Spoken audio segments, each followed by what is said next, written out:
Hola mis queridos, gracias por estar ahí. Hoy un nuevo tema, lección 22, involución, la chispa divina, conformación espiritual de los reinos mineral, vegetal y animal en los diferentes planos, nacimiento del ego, formación de la conciencia. Pero antes, la invocación al Maestro. Maestro querido, permite a mi espíritu elevarse hasta tus plantas, para beber en las verdaderas fuentes de la sabiduría y absorber tus fluidos poderosos de amor y fe, de purificación y fuerza espiritual y material, de poder espiritual, de paz, comprensión, salud, prosperidad y armonía para derramar sobre mis hermanos. Les hablaremos del nacimiento del Espíritu, que brota del seno divino como chispa maravillosa, vibrante en la intensidad suprema de su amor. Dios, mente suprema, amor absoluto, da vida constantemente a seres destinados a poblar más adelante los mundos. Brotan de su seno amoroso y, vibrando intensamente, van reuniéndose, formando un haz sutilísimo y vibrante que, de acuerdo con la ley de afinidad, se reúne por sí mismo y queda, en el acto, bajo la tutela de conjuntos de mentes superiores. Es un haz de vibraciones que, unidas, forman como una sola vibración que recibe desde ese mismo momento las fuerzas de conjuntos de mentes poderosas, cada una de las cuales tiene sobre ese haz vibrante una tarea determinada que realizar.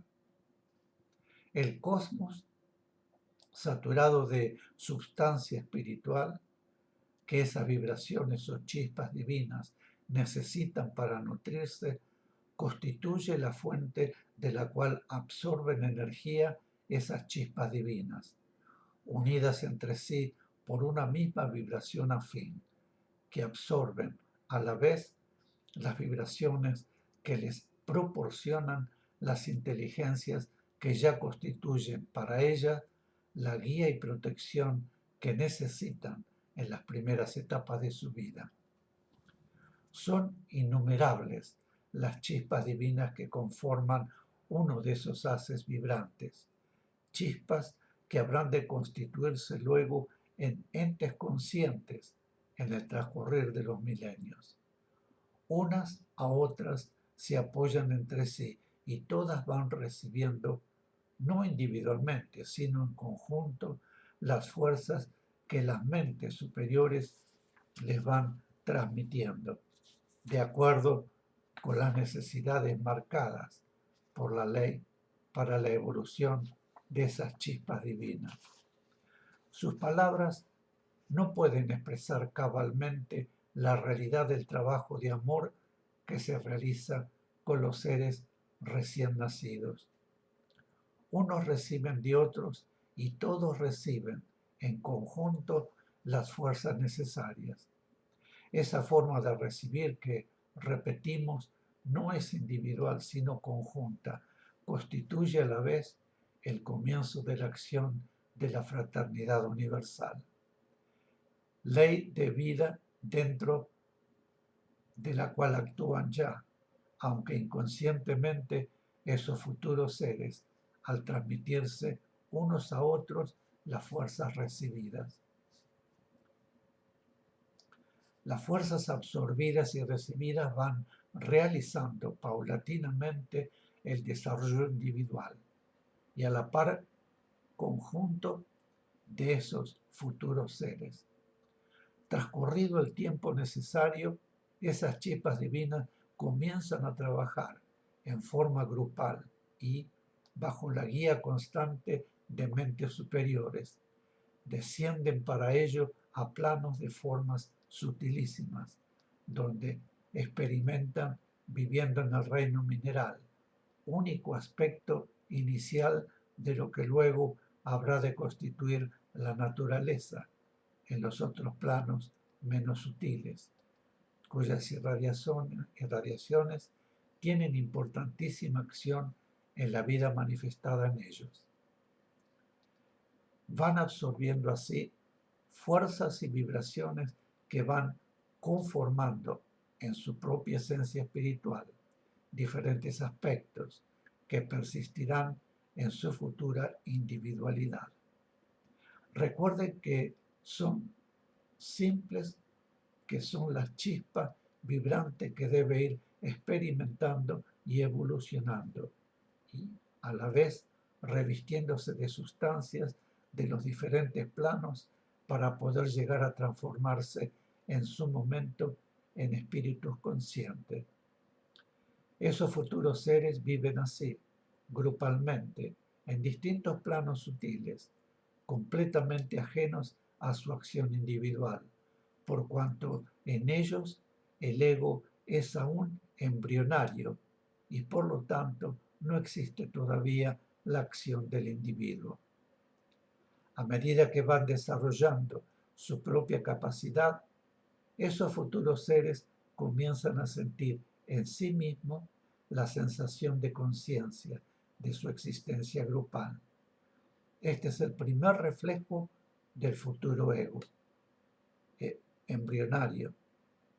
En la chispa divina, luego llegan paulatinamente a la conciencia de su existencia grupal, no individual, y entonces comienzan en sus movimientos involutivos a acercarse también a lo que constituye el reino vegetal, que ya existe en los planos, a los cuales les corresponde entonces ir a experimentar. En ese proceso de involución, las mentes guías van llevando a esas chispas a planos cada vez menos sutiles, y en cada uno de esos planos van experimentando primero en el reino mineral y luego en el reino vegetal. En esa trayectoria de involución van descendiendo plano tras plano, viviendo en el reino mineral y el reino vegetal, hasta que les correspondan planos en los cuales existe también el reino animal, aunque todas las formas son en esos planos sumamente sutiles. Los reinos de la naturaleza, es decir, aspectos de la vida manifestada en forma, si bien sutilísima, aparecen en primer término y en planos muy sutiles, en lo que luego se define en otros planos menos sutiles, como el reino mineral.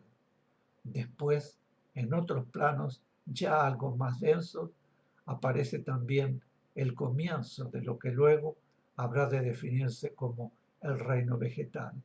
Y finalmente aparecen en planos algo más densos, aunque siempre muy sutiles, formas animales que, si bien escasas, constituyen el comienzo del reino animal, aunque no el comienzo de la experiencia individual para las chispas, pues esas formas animales muy sutiles permiten la experiencia de chispas en conjunto, absorbiendo estas así vibraciones que necesitarán cuando deben experimentar individualmente en el reino animal de los planos densos. Todas esas formas sutilísimas constituyen el origen de los reinos de la naturaleza que existe en los planos densos, en los cuales alcanzan una gran diversificación. Mis queridos, aquí hacemos una pequeña pausa y volvemos enseguida. Gracias.